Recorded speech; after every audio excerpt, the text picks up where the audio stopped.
Having an itchy nose and persistently sneezing is undeniably annoying. It's frustrating, it's irritating, and it can really get on your nerves when that itch just won't go away and keeps making you sneeze. But when 38-year-old Robert from New York found out the reason behind his itch, it blew not only his mind, but the mind of the doctor. This incredible story might seem too weird to believe, but it's absolutely true. But before we start, smash the like button and make sure to subscribe if you haven't, and hit that notification bell so that you won't miss any new stories. Sneezing had become a regular occurrence for Robert. No matter where he was, there was never a sneeze-free moment, all because his nose was incredibly itchy. Not just a little itchy, but a crazy, I wish I could just pull my nose off kind of itchy. He had always attributed it to allergies, or maybe hay fever. But being the stubborn man that he was, he refused to see a doctor about it. My thought process was always like, why should I go see a doctor just because I was sneezing? Said Robert, thinking back to his decision. What the heck is a doctor going to do? Give you a pack of tissues and say, blow your nose, man. I just didn't want to waste anyone's time over something so stupid. Besides, the truth is that Robert really wasn't fond of going to see the doctor. He had always had an irrational fear since he was a child and tried his best to ride out any illnesses without paying them a visit. Fear really is a funny thing, and it can make you do irrational things. So he soldiered on, thinking it would go away on its own eventually, right? Well, that was what Robert thought, but the itching and sneezing persisted. In fact, it not only carried on, it got worse. But the worse it got, the more Robert ignored it. At some point, it just became normal to him, and he had pretty much made peace with the fact that he was going to have to live with an itchy nose and constant sneezing. After all, there are worse things to deal with in life. Little did he know what was causing this intense itching. The thing is, Robert's problems started to affect things at the restaurant where he worked. He worked in the kitchen of a well-known 5-star restaurant, spending his days cooking for the rich and famous visiting New York City. Of course, one of the #1 rules of working with food is that you must maintain the highest levels of hygiene possible to avoid contaminating or ruining the food you're preparing. Unfortunately, with such an itchy nose and persistent sneezing, the possibility that germs could end up in the food was very high. For the longest time, Robert tried to hide the fact that he was suffering so much, but unfortunately, it became more and more evident that something was wrong. We had no choice but to send him home, said the restaurant owner. He hadn't lost his job, and it was midweek, so it was fairly quiet. But we couldn't have someone in the kitchen who could put customers at risk. We advised him to book himself a doctor's appointment and get things properly checked out before he returned to work. The day of the doctor's appointment came, and the ridiculously nervous Robert arrived at the clinic. As he sat in the waiting room, his mind was going 1,000,000 miles an hour. What was wrong with him? Why was his nose itching so badly? Why was no one else sneezing as much as him? Finally, he was called in, and he nervously sat in front of the doctor, explaining the whole situation.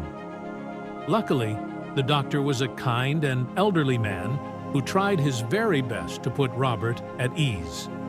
He suggested taking a look in Robert's nose to see if he could identify any issues. Using a special tool, he started to explore the entrance to the nasal passage. There were no obvious signs of irritation or anything like that, explained the doctor, remembering the examination.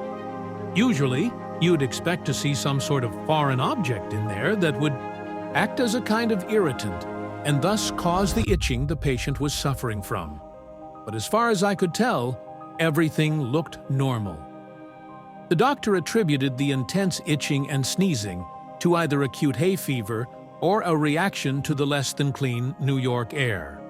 He prescribed Robert an extra strong type of antihistamine and sent him on his way, telling him to come back in a week if things weren't improving.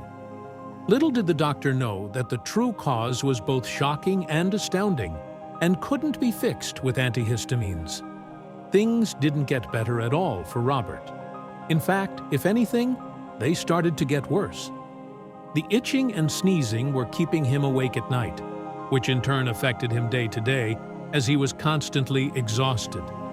So a week later, there he was in the doctor's office again, just as nervous as the first time. A second inspection of Robert's nose left the doctor scratching his head, not because he had discovered the true cause, but because everything seemed suspiciously normal. He even got a colleague to take a look, but again, nothing could be identified as an issue. So the doctors decided to take a deeper look into Robert's nose. They couldn't just do this visually, as the nose is too dark and the nasal passage is very small, so they ordered a CT scan. CT scans, short for computed tomography, are a complex imaging technique used to obtain detailed images of the inside of the body. If there was something unusual in there, this scan would find it. But what they were actually going to find deep in Robert's nasal passage would absolutely shock you to the core. Several days later, Robert turned up at the hospital, ready to be scanned. Lying on the bed, he was slid inside the large tubular CT scanning device, and the process began. He had to lie completely still, and the process didn't hurt one bit. However, there was one thing that concerned Robert: the fact that he could see the technician from where he was lying. As the scans clearly started to appear on the screen, the technician's face grew more and more shocked, her eyes widening in disbelief. Robert's heart was pounding, and his stomach was in knots. What could she have seen to cause such a reaction? Soon enough, the scan was over, and the visibly shaking technician sent him on his way, telling him that he'd get his results in several days' time. So off Robert went, still as itchy and sneezy as ever. All he could do was play the waiting game. "I just had that image of the technician's face running around in my head," said Robert, as he remembered back to the experience. "I just kept thinking that her panicked look couldn't be a good sign. And your mind starts to run away with you when you get a chance to think. The waiting period really is the worst." Thankfully, it was only the next day that he got a call from his doctor, and within an hour, Robert was sitting across the desk from him. There was a concerned, but also perplexed look on the doctor's face. But after one final review of the CT scan results, he let out a big sigh and revealed the crazy results. Robert had a tooth growing deep inside his nasal passage. As the tooth grew, it started to tickle the small hairs within the nose and irritate the lining. Unfortunately, it was too deep in there for doctors to see visually, but this was what was causing the intense itching and repeated sneezing. The news absolutely stunned Robert and the doctors. Not only was the tooth in the wrong place, but it was also growing upwards towards the skull and not downwards and out of the gums like normal. It's extremely rare for things like this to happen, but it's not totally unheard of. Luckily, doctors had a solution. They could surgically go into Robert's nose and carefully remove the tooth. It was a relatively simple fix, but the results would be life-changing. At this point, Robert was just ready to get his life back to normal. The itching and sneezing had taken their toll, and he just wanted it all to stop.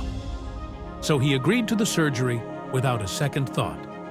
And the very next day, it was all over. The doctors removed the tooth and root, which measured a total of ½ an inch or 13 millimeters, cauterized the hole, and that was it. Robert was fixed. So much fuss over such a small thing. "Luckily, I'm all better now," grinned Robert several weeks later. "The doctors told me they had never seen something so strange. And I'll be honest, neither have I." It was like something from a Stephen King horror book. But the sneezing and itching have stopped. I've been able to get some much-needed sleep, and I've been able to return to work. I'm really keen to know your thoughts on this story, so please don't hesitate to share your insights in the comments section below. Let us know what you think about this story, and don't forget to share it with your friends. It might inspire them and brighten their day.